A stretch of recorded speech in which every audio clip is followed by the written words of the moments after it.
let's get into it. We've got a smoker, don't we, Andrew? Okay, so I think this is an interesting thing we're doing this week. So we've got no news. Nothing prodigal happened this week. But instead, we're going to play a game, Eric and I. All right. And this is a game that my youngest son came up with. And when he first came up with it, I thought it was a ludicrous game.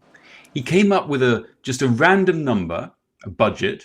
And then he said, and so, Daddy, if you had this amount of money and you could only buy X number of watches, what would you buy? And I thought, oh, this is ridiculous. Not least because he came up with 100 grand as the budget. I thought, but he and I actually talked it through, went through the mental exercise of thinking, okay, how would you make the most of that budget? And what would you buy? Bearing in mind, these are the only watches you can own. Yeah. Okay, that's a very important part of this game. Okay. You can't, it's not about, oh, how can I get the most for that? You've got to have a watch for every day. It's your entire watch collection. Anyway, I actually found it a really interesting exercise. So I thought you and I could do it. I love it, dude. And of course, you can play this game with any budget and any number of watches. But we're going to start. If people like this and if you enjoy it, we'll do more of these. But we'll start with the original one that my son came up with. 3 watches. Any category. Sorry? Any category. Any 3 watches you want, but they're the only watches you own. So, if you buy 3 gold diamond encrusted monstrosities, then that's all you're going to have. We understand. 3 watches, and the budget's £100,000. So we're being very, shall we say, prodigal in our budgeting for this first. It's theoretical. Oh, okay. But I think it's an interesting exercise. All right, let's do it. Now, so that's the game we're playing. Hey, Andrew, those are really advanced graphics. Were they done in-house? Get the joke? Look at this stuff. AI helped me with the graphics. It's so bad. I don't know what to say. They are pretty bad. I was pressed for time. But anyway, but the point I was going to make to you, okay, is just to kick this conversation off. This is a whole other episode we'll do some other time. I've got way too much spare time on my hands at the moment. And so I spent way too much time thinking about this. I think there are 5 categories that every collector should think about populating when they're building a collection. Some people collect different brands. Some people collect different types of movement. Some people go, I want a chrono and I want a GMT. I think that's nonsense. I think you should collect in terms of the types of things you're going to be doing with the watch. And if you populate these buckets in the right proportions, I think you've got a well-balanced collection. That's my theory. Okay. I mean, Andrew, I differ slightly, but because I've never bought in terms of what I want to do with the watch. I've always bought the watch first. And as you well know, with my current collection, I've got multiples of the same watch. Thank you for making my point for me, my furry little friend. You've never followed this format, which is why your collection is 50 identical pieces of tat, all exactly the same. Andrew, it's 50 shades of grey. Yes. If instead you thought to yourself, okay, well, I need some watches for daily life, some things I might want to take on a summer holiday, some more butch things for adventure. Anyway, that's not the point of this episode, but I wanted to show you that format because I did try and put our choices into these categories. So I've made some decisions for you, which you might disagree with, but we'll see how we go. So here's the total that I spent. I added it up. Your graphic support is going from bad to worse. Well, I thought in the age of AI, handwritten is nice, no? This is so bad, I don't know what to say. Well, listen, when the channel takes off, our multimedia budget will change accordingly. All right. We agree. Go ahead. So this is the budget. I spent almost all of the 100K. You, uncharacteristically, were a little bit more frugal. This is your total. I did, Andrew. I know that I came in slightly under. I thought we could have a big lunch. Something not too heavy, but Shall we see what each of us chose? Okay, let's do it, buddy. You gonna go first? Okay, I'm gonna go first. First category is the sort of what I've categorized as daily wear. Okay. So this is what I've chosen for my daily wearer. The Rolex Explorer 2.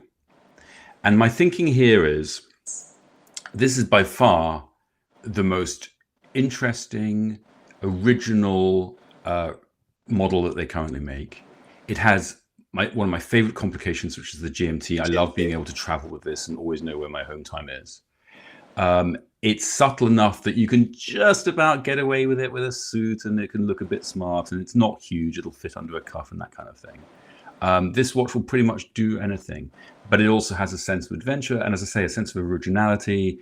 It's not the obvious choice. I mean, of course, you could go by a Sub or an Explorer 1 or any of the others, right? But this is left field, and I like it for that. And most people don't think about it or recognize it, and that's why it's one of my favorite watches. And it earns its place in my 3-watch, £100,000 collection. Okay. Do you want some feedback or not? Sure. Tell me what you think. All right. Look, listen. I will agree with you. For gentlemen with large wrists, then this 42 mil Explorer 2, and particularly the most recently reworked one, Andrew. If you recall from 2 generations ago, which was the kind of the slim case, the 40 mil, they then did the first iteration, I think, of the 42 mil, and now we're on the second. Right? That's right. They fixed it. They tweaked the lugs a little bit. They just slightly tweaked the proportions, and it has made a difference. Yeah, it's made a colossal difference. As you may recall, I owned the Polar. You and I did a talking hands on this many years ago and dismissed it, saying it looked like a Pops watch. Yeah, and I've changed my tune. I love this thing now. Yeah, and I know you do. I know why, and I think it's grown well over time. It's aged well, which is not always the case for a lot of Rolex. And some of the more collectible items are a bit of a slower burn, which is where I think the Explorer 2 falls into it. So look, I think it's a terrific, honest piece. I love the heritage behind it. We both know how long they've been making these babies for. And the fact that it's a white dial, what we term the Polar, is all the difference. I would never touch a black dial. You have to buy it with the white dial. It's dead on arrival with black. Totally agree. Good move. And as you can see, a relatively modest £8,850. Andrew, can you actually pick it up though for £8,900, or do you have all of the prices? Let me be clear with our 2 viewers. All of the prices that you'll see today are recommended retail. I've taken them straight off the UK websites of the brands we're going to talk about. So, actually, with one exception, which is the next one we're going to look at, and it'll become obvious why that's the exception in a second. Fair enough. So yes, as things go, Andrew, a watch for life. I think you nailed it with this one. Again, I do specify it wouldn't be for my thin wrists, but for yours, dynamite. Well, this is my collection, not yours. Okay, so this is my choice. Now, should we see what you did as your first choice? Dun, dun, dun. Oh, Andrew, I didn't mess around. I mean, I have flagged this before. I think I've talked about Naoya Hida twice now in our 4 episodes today. You have. So I'm going to mention it as my choice for a lifetime watch. Look, from the kind of German silver dial to the enamel, breguet, hand-carved numerals, through the blued steel, slightly bent minute hand. Can you see that, Andrew? Hooking over. Sure. The beautiful casework. The fact that it comes from Japan. The fact that somehow, whenever a product from anywhere in the world goes through the Japanese filter, it comes out better. And that's what I would say this is. For me, this is somewhere, I think this is a smartwatch, Andrew, if you'd agree, in terms of the categories you provided before. I don't think it's strictly a dress watch. I think okay, so I put this in your sort of daily wear category. I must admit, I didn't feel like it fitted exactly there, but okay. given your next 2 choices, I didn't know where else to put this one, but we'll see. We'll see. We'll look at it. In a moment, we'll pull back and look at the whole thing, and you can perhaps tell us where you think it fits better. Okay, so what I loved about this one is the sense that despite all of the hallmarks of what you would attribute to a dress watch, okay, and a couple of them I've just laid out for you, there's something just so much more honest, so much more day-to-day about this piece. I really wouldn't hesitate wearing it with almost everything. I think that's, for me, the great appeal to it. When you run something like this through a Swiss filter, you get a dress watch, and you wouldn't wear it with a t-shirt or a nice polo. You'd have to wear it with a shirt and suit and tie and all that kind of good stuff. So again, rarity, desirability, the Japanese lens on life is just better than anybody else listens. As a result, for me, the Type 1A, that was my first pick. Yeah, it's a great pick. I mean, I translated the price from the yen on the website, so it's not exact, but it's close enough. And I mean, you've kind of just made my point. I think this is a daily wearer because in some ways this has like old field watch vibes to it, I think. Very much so. So, yeah, good choice. This may sound like an odd thing to say, but I think this actually shares something about my Explorer 2 choice, which is that it's kind of, it's left field. It's people I wouldn't, agree. necessarily I know agree. about it, think about it. Yeah, you're right, Andrew. And look, if it's for life, wouldn't we want something a bit unique? If what we're choosing and what we're showing here today to everybody, it's just like, oh yeah, they chose a Sea Dweller. Oh yeah, he chose a Patek. Then I don't know what we're doing, right? So for life. Okay, I got an Explorer 2. You've got a Naoya. Naoya Hida. Shall we see what our next choices are? Let's do it. My second choice. The Vacheron Constantin Corne de Vache. The stuff of grails, the horn of grails, Andrew. Now, as you as astute viewers might notice, this is a little punchy. This is not a precious metal watch. This is a steel chronograph. And some people might argue that's quite a lot of money to spend, and of course it is. It's ludicrous. It's ludicrous. Agreed. But if you've ever seen one of these in the metal, they really, truly are very special looking and beautifully made watches. And they're also, people talk about the Holy Trinity as if it's I don't know who is the arbiter of taste that says that these three watch brands are the Holy Trinity: AP, Patek, and Vacheron. But in any event, there is a certain allure to owning a piece from one of the Holy Trinity brands, and for a variety of reasons, I would no longer want to own AP. I've owned AP. I don't feel an association with that brand for a bunch of reasons anymore. Patek, of course, but for those of you who started this episode thinking, well, 100,000 is a bit of a large, unrealistic budget. What happens? Guess what? That buys you one Patek. So yeah, I hear you. Anyway, so that's why Vacheron really appeals to me as a brand. And I just think this is such a beautiful looking piece. I love everything about it. There's I've just had my GMT complication. Now I've got my chrono complication covered. The dial is gorgeous, of course, very detailed around the edges, but also weirdly simple in the middle and elegant with the Roman numerals. It's a funny thing to mention, but the strap is stunning as well. Andrew, one of the things I've been looking at, not only the watch, but I keep looking at the strap going, dear God, is that great? And I love how it works with the Corne de Vache. Yeah. That's the magic. It's for those of you who don't speak French, Corne de Vache means cow horns. And it's called that because of the lugs. They are shaped like cow horns. And I just, again, you said, really... the Swiss don't have much to do, but anyway. they're mountain folk. Yes, they are. But boy, do they cobble together a nice looking watch. They do. So Andrew, can you help me out? What's the diameter of the watch? I'm just curious if it's large. You're going to be very pleased to hear it's 38 and a half. It's, sorry? 38 and a half. Oh, dear God, perfection. It's beautifully sized. It's beautifully sized.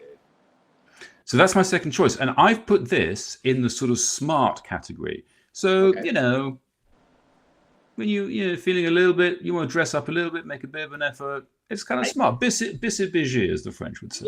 Yeah. You had to, Andrew, you do have to make an effort. Listen, you got to live up to the watch. This is the GMT2, the Explorer 2 will allow you to work down to almost any level. Something like this, you have to know what you're strapping on. So, you talked about you were informed by buying watches depending on what you wanted to do with them. In this case, I think this watch determines what you are doing by wearing it. It's quite the thing. Let's see what you came up with for your second choice, shall we? All right. Do you want any more commentary than that? Oh, sure. You got more? Oh, yeah. Just look. Go for it. One last thing, Andrew. I'm very intrigued by this. I think it's incredibly subtle. I think most people are not going to give it a second glance. That price tag, the fact that it's part of the Holy Trinity, the fact that it's a chrono, there's just the right amount of things going on here that over time and again, i.e. over a lifetime, which in our case isn't too long, really gives a lot.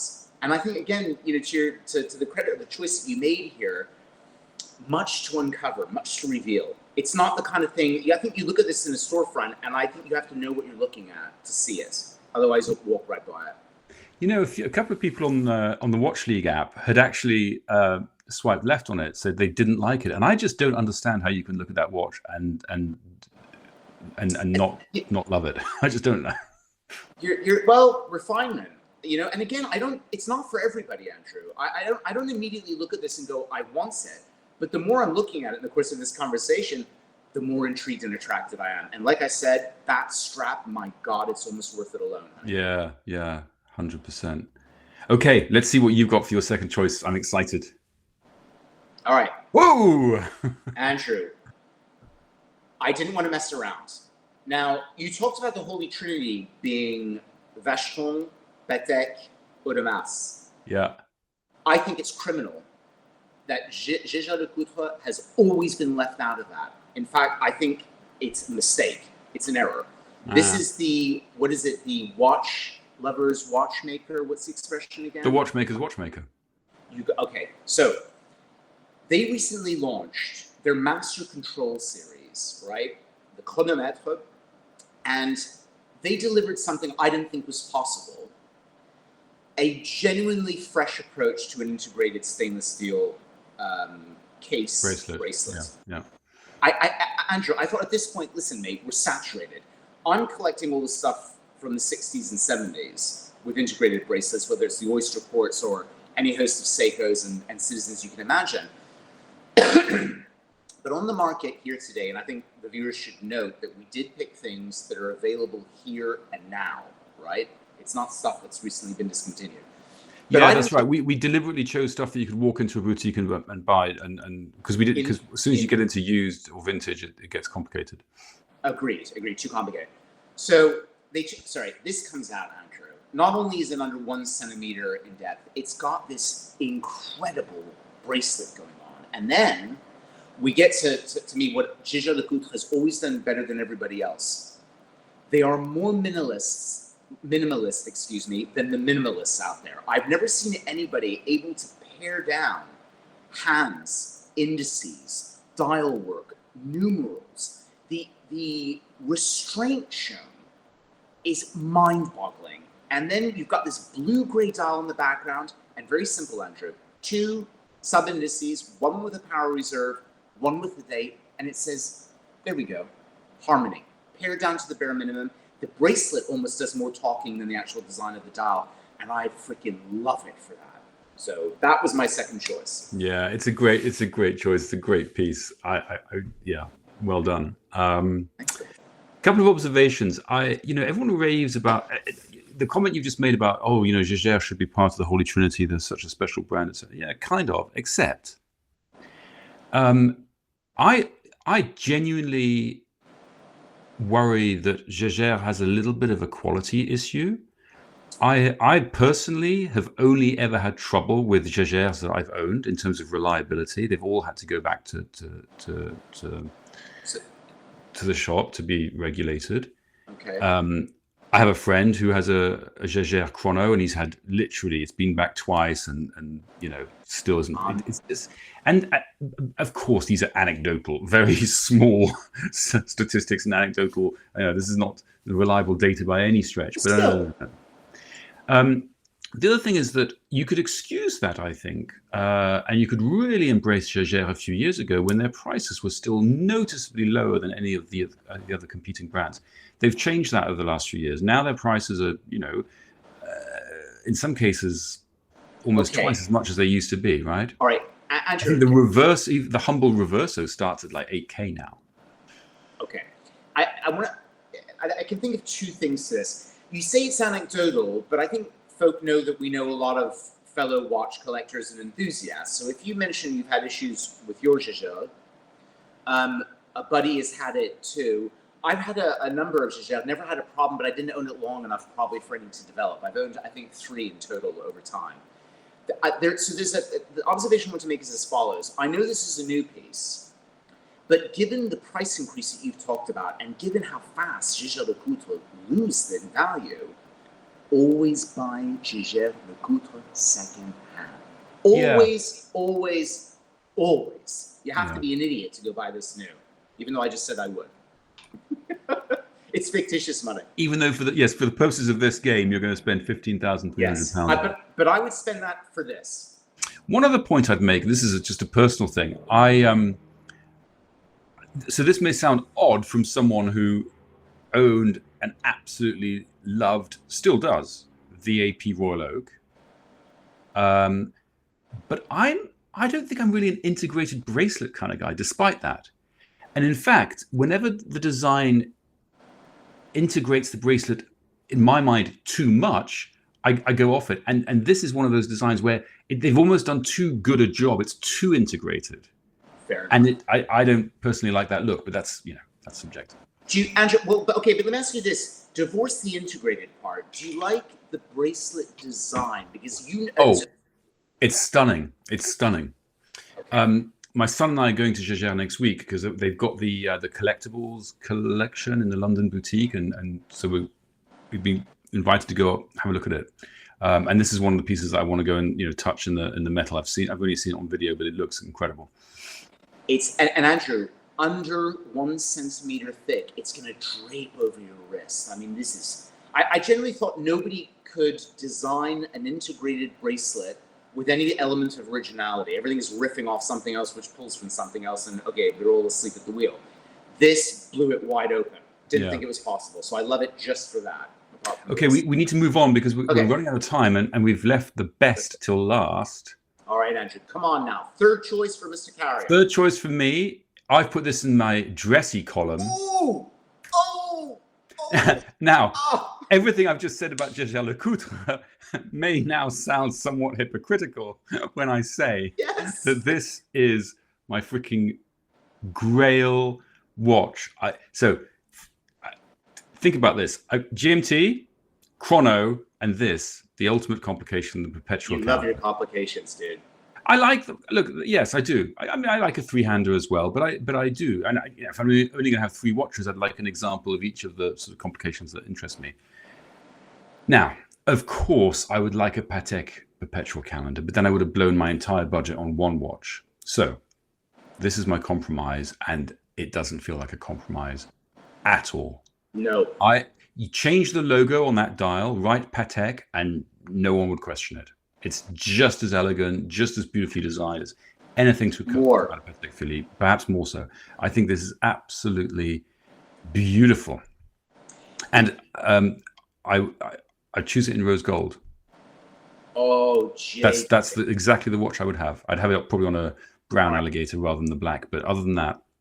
Okay, listen. I mean, this is a love dove fest. We're going on right here. I mean, we had Gégé Lecoutre before. Andrew comes back. He says, guys, let's not mess around. I'm going to give you a perpetual calendar in rose gold, done by Gégé Lecoutre. Here's what happens, Andrew, that's different from everybody else. Gégé Lecoutre can put all of those complications on a dial and not make it look like a pizza that was stepped on repeatedly before delivery. Yeah. The Swiss struggle to do that. They always get something wrong. There's always something that stands out. It's a bit odd, or it's jammed into a corner, or it's too big or too small. I don't know what, but look at this. Yeah, this is perfect design. There's just nothing to criticize. I'm horrified to. You're sorry? Oh, Eric's gone missing. We've had some technical problems today. Well, which is to say, he has had some technical problems today. Hello. Oh, he's back. Hi. Okay. Okay. Sorry, guys. I said it's perfect design, and you said look. Okay, I kind of. Okay, well, let's rewind. Perfect design. All I said is it's the only thing that scares me, Andrew, is this discussion a little bit about the delicacy and fragility of Gégé Lecoutre movements, and on a perpetual calendar, dude. Oh my God. Yeah. Yeah. So I don't know how well you know the watch. Again, lots of spare time. I've watched a few videos. I know this watch quite intimately. It also has an indicator. You can just about make it out in that photo at Just the above very the- center where of the dial. Just above where the hands meet the dial. Yeah. And that shows you when it's in the danger zone, i.e. when you can't change the perpetual calendar because you're between 10 p.m. and 2 a.m., I guess. And so when that's clear, you're safe. You can play with the movement. Otherwise, don't go near it. And then, of course, it suffers from that thing. It's a lot of perpetual calendars too. And this terrifies me.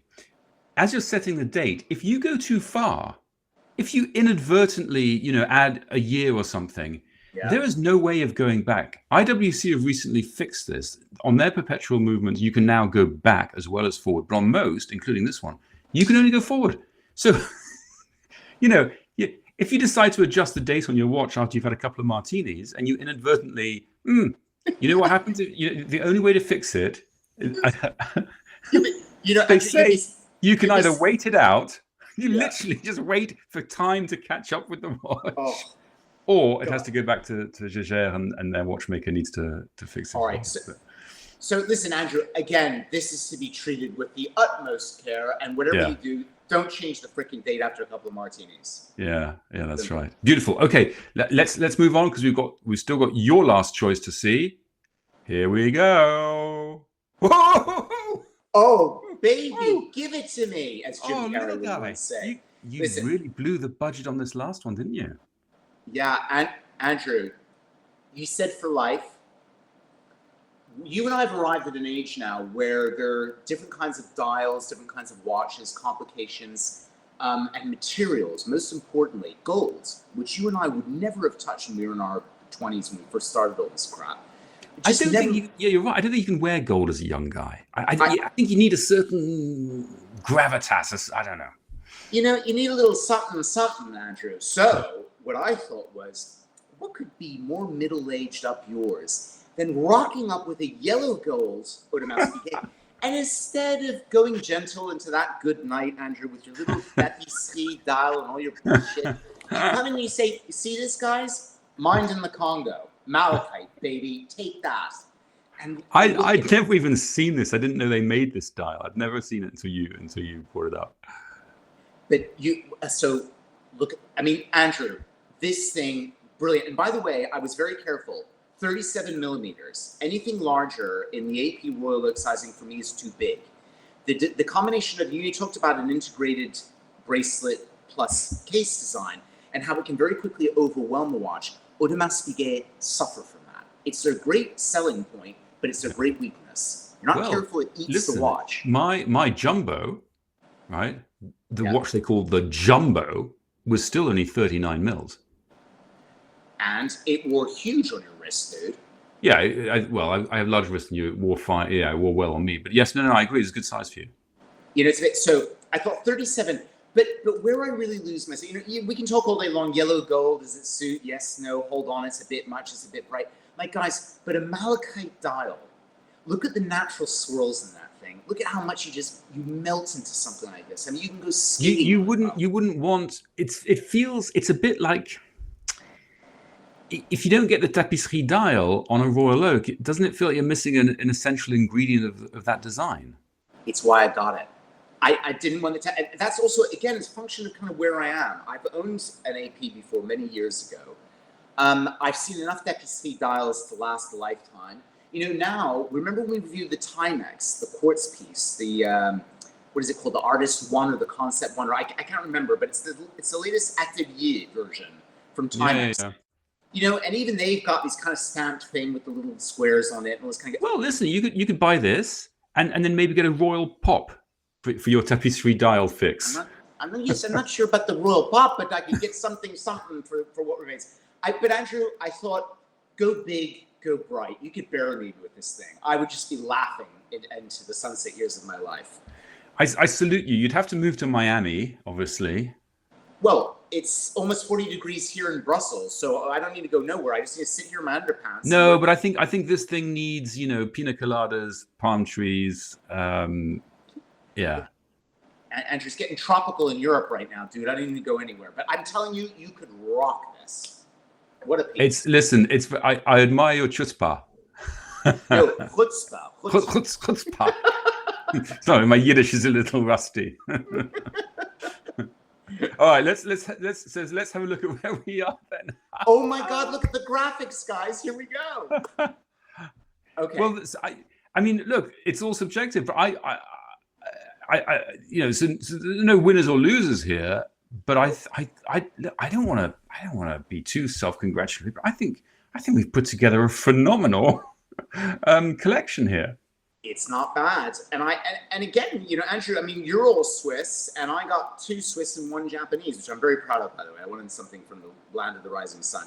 It's great. I'm not sure about whether the AP is a dressy watch or whether it's a summer holiday watch, i.e. summer holiday for the rest of your life. But anyway. Yeah, you're right. You know what? You're right.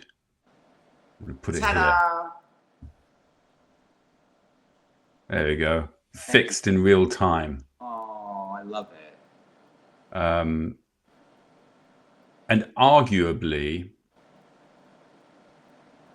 look, I'm going to move that because the things that we had in that last column are not really dress watches in my mind. That's more of a smart. They're smart. I'm with you. Good that you shifted them, buddy. Yeah, that's probably more accurate, isn't it? Adventures. In fact, de vache on an adventure. No, that's an adventurer's watch, and this could be my daily watch. There we go. I hope everybody notices that with the quality graphics on display and Andrew's very rapid skill set, he can make it all work live. It's like animation. And viewers at no extra cost. Oh, bless you, big guy. So come on. But unusual, right? Fun, because only one of these has been mentioned before. Yeah, I really good. I tell you what, like genuinely, I learned something today. You showed me some stuff that I hadn't. I mean, that Royal Oak never seen before in my life. Obviously, I knew the Jaeger, but I hadn't really thought about it in those terms. And yeah, so cool. So we're good. And Andrew, we got a couple of thousand left over for a lunch to last an afternoon. Yeah, that's right. Paris, huh? Come toujours. Always. Until they kick us out, Andrew, which has happened before. Okay. Thanks for joining us. Thanks for coming, Have a great weekend. Stay cool. Bye. Take care. Bye.